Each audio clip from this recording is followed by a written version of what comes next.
I know what you're thinking. The summer 2026 anime is here, and if you don't want to spend hours looking at every trailer, studio, and all the other weeb stuff to figure out which animes are going to be worth watching, well then I'm your guy. So I'm going to help you keep an eye on some of the cool looking shows that you can look forward to. Okay, let's start with Harry Potter, but with gay girls. They say don't stick your pee-pee in crazy, but we're both girls, so... Welcome to I Wanna Love You Till Your Dying Day, the newest addition to fucked up orphanages in anime. On today's menu, we have traumatized child soldiers, an immortal girl who's weirdly happy-go-lucky for being a secret weapon whose most useful trait is being able to die without dying, and of course, a lot of girl-on-girl action. Frankly, I don't think there are any dudes in this show's universe to begin with. There's not a single man in the trailers or listed cast. Not that I'm complaining. Based on the highly acclaimed manga of the same name, this is a war fantasy with wizardry, comparable to Harry Potter. But its actual tone seems to be one of those things that can put a smile on your face, right before putting you on an emotional roller coaster, which honestly isn't too surprising when hearing the premise. There aren't too many noteworthy staff members, and it's a new studio, but the animation looks really solid in the trailers. And they do have a really good scriptwriter, so I wouldn't worry myself too much about the quality of the adaptation. Yuri fans have been eating real good recently, potentially a little too well at times. Maybe this is a sign that the Madoka movie won't get delayed again. We will riot and take over Japan if that happens. But for legal reasons, that's a joke. I love Japan. I wish they beat Brazil, but you know what? They'll just clean up the stadium and call it a day. Look, the next show on the list is literally Little Mermaid. Little Mermaid, Japan. Do I even need to say it? This is easily the prettiest art style of the season, and that is not because of the lack of competition. Lara is a mermaid princess who falls in love with a human prince, which is why she took a potion from a witch that allowed her to travel to the surface, and this is literally just Little Mermaid. Let's see, the potion came at a cost, Lara chooses love, yet her wish went unfulfilled and she vanished into the sea, and then 200 years later, Lara awakens once more in Lake Biwa to finally search for her true love. Well, that's pretty different. Goodbye Lara is an anime original project from the one and only Kinema Citrus, the studio behind Made in Abyss, and other stuff that probably don't matter as much. I'm getting some small worries since Bubble was also a Little Mermaid story that looked incredible before coming out and it was just okay, but I'm still putting my money on this being the dark seahorse of the season. It's a new director, but the music is being done by the guy who did Metallic Rouge, which ended up being a disappointment overall, but it had one of the best soundtracks of 2024. If that doesn't sell you, he did also do the music for Link Clink, Marriage Toxin, and Dead Demons D Destruction. Alright, I know I said this video was about some stuff you might have missed, but I do want to talk about this one cause I'm already addicted to the smoking anime. You think they got merch? We got an early taste of smoking behind the supermarket with you, thanks to Crunchyroll releasing the first 6 episodes, cut into 12 mini ones, early. Why? I have no idea, but this is how Zins work, right? But it's already obvious that it's going to be one of the standout romances of the summer. The story is about this office worker who always shops at the same supermarket, because this one girl's smile and work ethic cheers him up. One day when he's about to have his usual cigarette, this definitely not the same girl invites him to have one at the back of the supermarket with her. And they quickly become regular smoking buddies, talking about their lives, lifting each other up, and developing feelings for each other. A lesser man would call the age gap predatory, but a real man knows that dude is definitely getting pegged in this relationship. It says a lot about the show's writing when it can have so much charm, while being a slice of life that takes place in like 3 locations, and has a total of 5 characters, notable enough to have a face. And whoever's directing it knew exactly how to handle the source material. I'm actually kind of curious now. Let me see what else this director has worked on. Oh.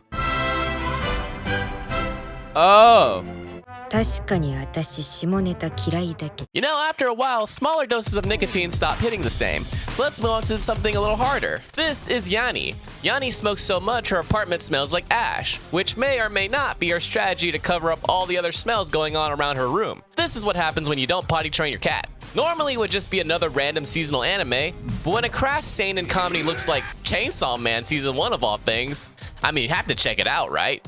It's a real wacky project. It's a directional debut for Taku Kimura, at least as far as a full TV project goes. But then you have the 74-year-old composer Keiichi Suzuki, who worked on Tokyo Godfathers and Earthbound, doing the music. The project is being handled by Biburi Animation Studios, mostly known for adapting 100 girlfriends who really love you. Actually, when are we gonna get a girlfriend that smokes? We've already done incest. Is smoking too far? I mean, the manga for it hasn't really worked on anything else, and they go by Nyan Factory, which is probably not their real name. So what if they are secretly just Rikido Nakamura, and this entire thing is built up to when the two worlds collide, and Yani becomes a 67th girlfriend or something? Maybe I should stop smoking the catnip. Okay, we need to change topics. What else is on this season? Oh, hey, look. It's a chibi-style war drama written by Tomato Soup. Science Sorrow fans are eating good this season with 2 cakes, and one of them is a freaking Ghost in a Shell adaptation. I'm still having a hard time deciding which one I should be more excited about. Coming from the director of A Silent Voice, yes, the one of the best and most well-directed anime movies of all time, A Silent Voice, and based on the award-winning manga, we have Jaadugar, a witch in Mongolia, set at the 13th century at the height of the Mongol Empire, which was the largest contiguous land empire in literally all history. It puts focus on the political landscape of the Mongol Empire and Persia. Persia is also where the main character Satara is from, which is cool because we haven't had that kind of representation in anime since the heroic legend of Arslan. And if that's not good enough for you, they're also planning to fight Virgil. Historical animes historically get overlooked at first unless they have a gremlin like Mao Mao as the main character. But you've seen Orb, you've seen Vinland Saga, you've seen Ulysses, Joan d'Arc, and The Alchemist Knight. Okay, maybe not that one. But you know by now that when historical animes are good, they are really damn good. It's definitely not your typical anime project, but if different is what you're looking for, there is something even better for you, cause The Ribbon Hero is the weirdest anime project of 2026. If you don't know, this upcoming Netflix thing is based on a 1953 manga called Ribbon no Kishi, written by the Osamu Tezuka, who's basically the Walt Disney of the anime industry. And I do mean that. This guy is a major reason for anime TV shows being a thing in the first place. And even though Astro Boy alone would have been enough to make him one of the legends of the industry, that's only where his huge catalog of classics start. To this day, we are getting fantastic series that exist strictly because this man was writing his heart out a century ago. Obviously, the trailer is also gorgeous, but above that, I'm personally looking forward to the soundtrack. The soundtrack is being co-composed by Satoru Kusaki, who's done the music for stuff like Beastars, Haruri, and the entirety of the Monogatari series, working alongside Ryuichi Takada, who has worked on stuff like Summertime Rendering, Tekken, and Soul Calibur. And this isn't the first time they've worked together. Last few times they did the soundtrack of The Disappearance of Haruhi Suzumiya, or Vivi's Fluorite Eyes song, which graced us mere mortals. So basically, it's gonna have some nice beeps and boops. Rest in peace, Tezuka-san. Thanks for giving us hopefully peak even 3 decades after your passing. The next show also partly comes from artists that are no longer with us, but sadly for a more tragic reason. But I think we should celebrate it seeing the light of day, because I'm sure that's what those artists would have wanted. A KyoAni project about discovering electricity in an alt 20th century steampunk setting was not on my bingo card, but woo! Sparks of Tomorrow was announced way back in 2018, and it's been living in production limbo after a 2019 arson attack. I can't imagine how it must have felt to go back to working on something so closely tied to a tragedy like that, but somehow it couldn't have been a better story to revive. A boy who lost a brother and a girl who lost a mother, both filled with a drive to change the world and finish the dreams they once shared with someone who they held dear. The dream of electricity, a tale going back to unfinished ambitions after tragedy put those ambitions to a halt, both in the anime and in its creation. It's genuinely poetic. The trailer has a really similar vibe to Kabaneri of the Iron Fortress. The art style is similar and they are both steampunk, but also the main characters feel like Kabaneri from a different timeline. Even obviously the villain has kind of a similar vibe, but hopefully this one's actually good. It's Netflix, so honestly the promotion has been pretty lackluster, but this is definitely a must-watch. Though that much was obvious. I mean, come on, it's KyoAni. I don't think they're physically capable of making bad stuff. Speaking of peak, one of the best harem anime is getting a season 3, and my god, the most annoying people online are going to be talking about this anime. Season 3 of 100 Girlfriends is coming soon, and if you read the manga, then you'll know that this string of girlfriends is going to be slandered like crazy. I don't know what the hell Nakamura was cooking, but he was in his edgelord phase, because this season is gonna start off with the most controversial girlfriend ever written, which kinda sucks since she'll get better if this anime ever gets to season 5. And honestly, it's not even her fault. It's her creepy uncle that I hate. Then after, Rentaro gets a girlfriend obsessed with America, which wouldn't be so bad, and I actually like her a lot, but you know that a certain group of LARPers are going to be really annoying about her. Yamame is cool, and this is probably the only break we'll get from those terminally online freaks. Because then, afterwards, you'll get your favorite predator reincarnated as an anime girl. And finally, we have Kishika, who is relatively normal, but in the manga, her gimmick is really annoying and it sucks. But I have a feeling in the anime, it might be better. Depending on how the voice actor performs those scenes, it might actually be kind of hot. You might be wondering, are they gonna skip a girlfriend? No, of course not. Don't worry about it. Her arc is there too. And don't worry, she'll also be controversial too.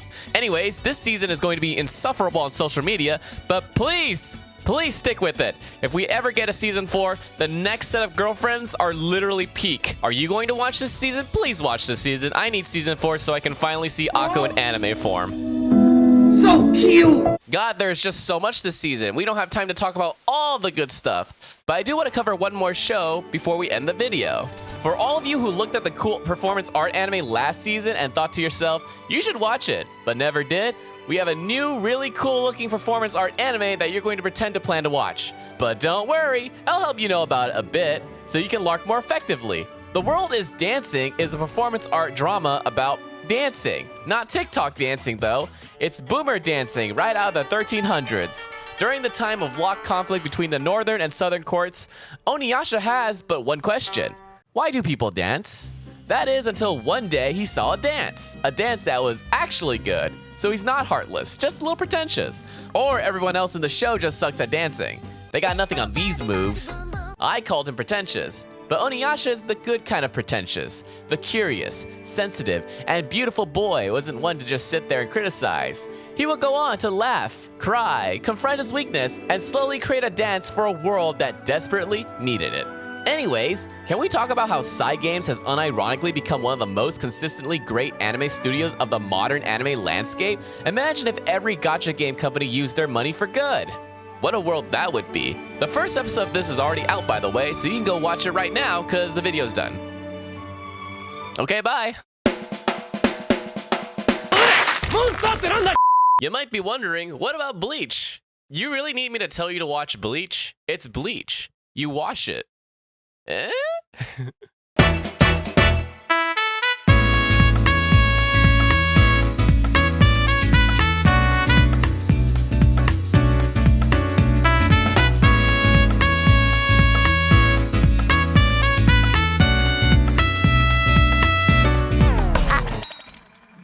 100円ください。